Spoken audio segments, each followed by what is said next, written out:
अचानक टीव्हीवरती अवतरला होतात आणि सगळ्या चलनी नोटांची धुळदाण करून टाकली होती. काय बोलले होते की तुमच्याकडे ज्या चलनी नोटा आहेत त्या आज रात्री 12 पासून फक्त कागदाचे तुकडे राहतील, त्यांचं महत्व आम्ही काढून टाकलेलं आहे, डिमॉनिटायझेशन. तसंच मोदीजी येत्या 4 तारखेला तुम्ही फक्त नरेंद्र मोदी असाल, पंतप्रधान असणार नाही. आणि मी एक नवीन शब्द दिलेला आहे, संपूर्ण देश 4 तारखेला जसं तुम्ही काही वर्षांपूर्वी डिमॉनिटायझेशन केलेलं तसं 4 तारखेला डिमोदिनेशन करणार आहे. डिमोदिनेशन. मग मला प्रश्न विचारतात की मोदीजींनी 25 सभा घेतल्यात महाराष्ट्रात, म्हणते घेऊ देत, उद्या आणखीन घेत आहेत. माझं मत आहे परवा पण घ्या, कारण पंतप्रधान म्हणून तुमच्या या शेवटच्या सभा आहेत महाराष्ट्रामध्ये. आणि मगाशी जे मी तुम्हाला सांगत होतो भाजपच्या भविष्याची चिंता, मी जे बोलतोय खरं की खोटं तुम्ही मला सांगा, कारण 4 तारखेला यांची सत्ता जाणार.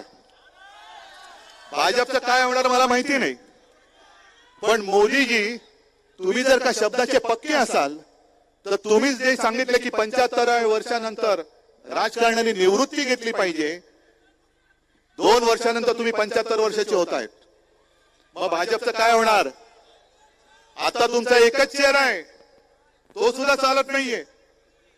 मग 2 वर्षानंतर तुम्ही सुद्धा झोडी अडकून गेल्यानंतर जे सगळे धोंडे आहेत ते भाजपवाल्यांच्या पदरामध्ये टाकल्यानंतर भाजपचं काय होणार हा मला प्रश्न पडलेला आहे. असो, या सगळ्या पुढच्या गोष्टी आपल्याला काय करायच्या नाहीत. मला तुम्हाला विचारायला आलोय मी, कारण डोंबिवली हे विद्येचं माहेरघर आहे. ज्या भाषेमध्ये प्रधानमंत्री बोलतायत, मला नकली संतान बोलतायत, हे तुम्हाला मान्य आहे? अगदी भाजपच्या मतदारांना सुद्धा विचारतो, अरे कठीण काळामध्ये जेव्हा संपूर्ण देशात भाजपचे फक्त 2 खासदार होते, अटलजींचाही पराभव झाला होता आणि आपण दोघेही म्हणजे शिवसेना आणि भारतीय जनता पक्ष राजकारणामध्ये अस्पृश्य होतो, कोणीच आपल्या सोबत यायला तयार नव्हतं, तेव्हा शिवसेनेने तुम्हाला साथ दिलेली ती शिवसेना तुम्ही आज नकली म्हणताय, हे भाजपला पटते? अस्सल जे भाजपाचे लोक आहेत त्या विचारधारेचे, जे रामभाऊ म्हाळगी प्रबोधिनीमध्ये संस्कारित झालेली लोक आहेत, त्यांना हे पटतंय का? आज अनेक अशी कुटुंब आहेत, मला माहिती आहे, मला भेटत असतात, माझ्याशी बोलत असतात आणि मला सांगत असतात की उद्धव जे चालले बरोबर नाहीये, आम्ही कोणत्या दिशेने चाललोय आम्हाला कळत नाहीये. हे असं व्हायला नको होतं. म्हटलं व्हायचं नाहीये, हे तुमच्या लोकांनी घडवलेलं आहे, हे तुमच्या लोकांनी घडवले. पण ती संस्कारी पिढी जी होती त्या संस्कारी पिढीबद्दल आज देखील माझ्या मनामध्ये आदर आहे, जरूर आहे, मी उघडपणाने सांगतो. पण आज यांचं जे चाललेले तळ्यात मळ्यात आणि मग कोणाच्या तरी गळ्यात, म्हणजे एकदा मला नकली संतान बोलायचं, दुसऱ्या दिवशी मला डोळा मारायचा, तिसऱ्या दिवशी परत नकली सेना बोलायचं. म्हणजे त्यांना काय, मी तर प्रामाणिकपणाने सांगतो, मी माणुसकी सोडलेली नाही आणि मी कोणताही टोमणा मारत नाही. पण 10 वर्ष ह्या माणसाने कधी झोपच घेतलेली नाहीये. आपण 2 दिवस नाही झोपलं तर मेंदूला झिंजेने येतात, हे तर 10 वर्ष नाही झोपले, काय परिस्थिती झाली असेल. आणि भाजपला, आत्ताच्या भाजपला सांगतो की तुम्ही एवढे निर्दयी होऊ नका, थोडं त्यांना आराम करू द्या. आता त्यांच्या भाषणामध्ये काल आज उद्या काय कळत नाही, म्हणून मी या सरकारला मोदी सरकार नाही बोलत, गजनी सरकार बोलतो. या गजनी सरकारच्या हातात उद्या तुम्ही देश देणार आहात, कारण उद्या कदाचित विसरून जातील, अरे तुम्ही मतदार देशाचे आहात, मला वाटलं पाकिस्तानचे आहात. म्हणजे देवेंद्र फडणवीस त्यांना आम्ही जे काय आता बोलतोय,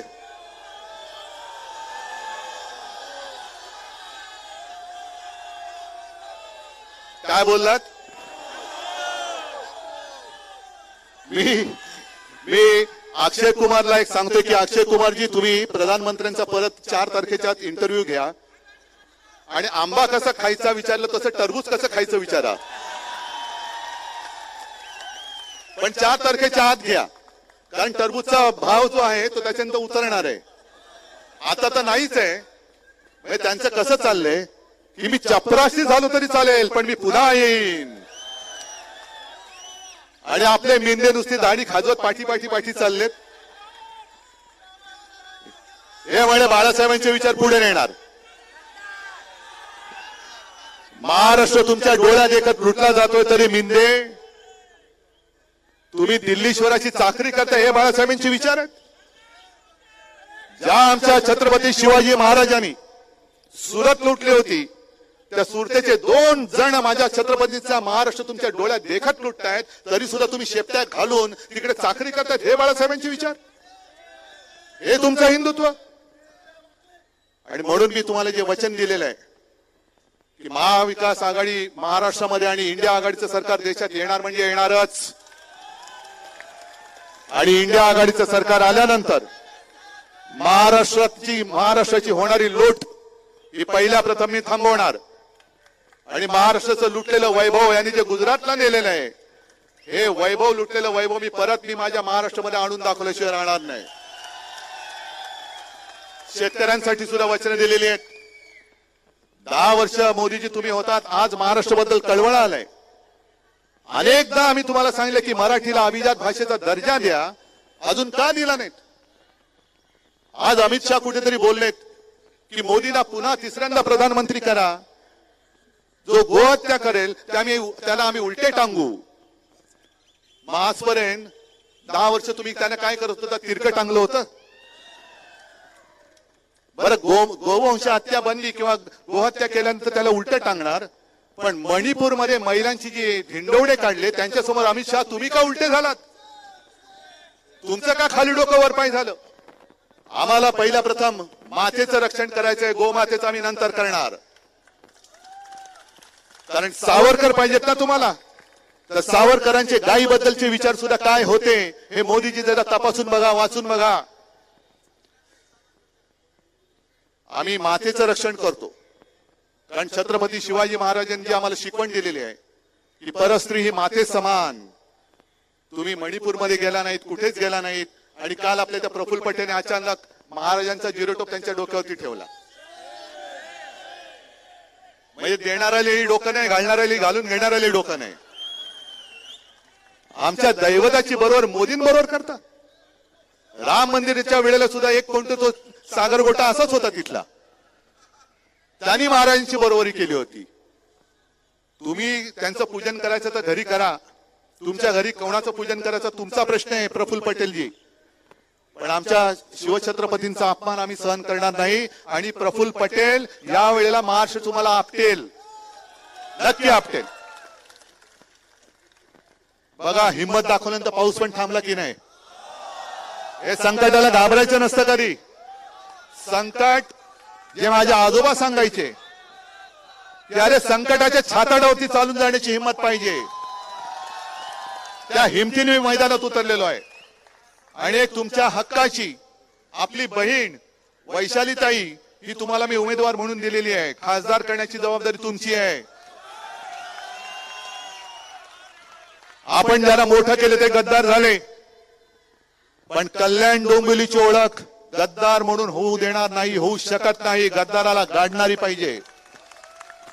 आणि म्हणूनच 20 तारखेला आपली निशाणी काय. कारण भाजपचा आणखीन एक डाव बघा कसा आहे. यांच्याकडे कोणी उमेदवार नाहीत. आता मी अनेकदा बोललोय की भाजपला राजकारणात पोर होत नाही तर माझा काही दोष आहे. तुम्हाला नाही होत पोरं त्याच्यात राजकारणामध्ये घेताय आमची तुम्ही चोरून. म्हणजे आमच्या राजकारणातली पोरं सुद्धा तुम्ही चोरलीत. आणि माझे वडील पण चोरलाय. मग तुमचं कर्तृत्व काय. तुमचं कर्तृत्व काय. कमळाबाई कमळाबाई काय कामाची आहे. मग जर यांचं काही कामाचे नसतील तर जो नाही कामाचा तो नाही रामाचा. तो नाही रामाचा. पण हे भाजपचे जे नीच डाव आहेत की शिवसैनिकच एकमेकांमध्ये लढवायचे. मी येताना काही जण बघत होतो काय आपली चोरलेली निशाणी घेऊन फिरत होते. अरे माझी निशाणी चोरतोय. चोर तो चोर वर शिरजोर. आणि एक गद्दार जे आज आपल्या अंगावरती येत आहेत जरा 4 तारखेपर्यंत थांबा. तुमचा जो गॅसचा फुगा झाला त्याला बरोबर टाचणी कशी मारतो ती मी बघा. पण हे सगळं मी बोलतोय हे तुमच्या जोरावरती बोलतोय. तुम्ही साथ देणार आहात ना. विजय मिळून देणार आहात ना. पैशाचा महापूर येईल. आयुष्य विकणार आहात, भविष्य विकणार आहात, खोक्यामध्ये बंद होणार आहात. मग एकच वचन मला द्यायचं की हातामध्ये जी मशाल आहे त्या मशालेने हुकुमशाहीचं बूड जाळून भस्म झाल्याशिवाय आम्ही थांबणार नाही. या बघा मशाली पेटलेल्या आहेत. लावा सगळ्यांनी मोबाईलचे टॉर्च लावा, जरा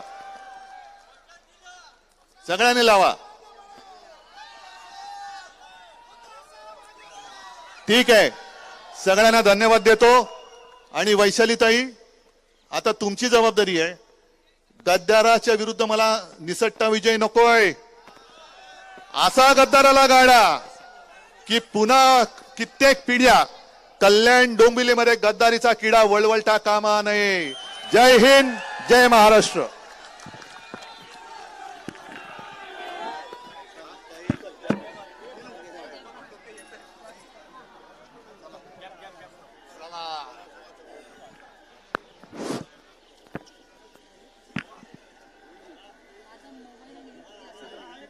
मोबाईल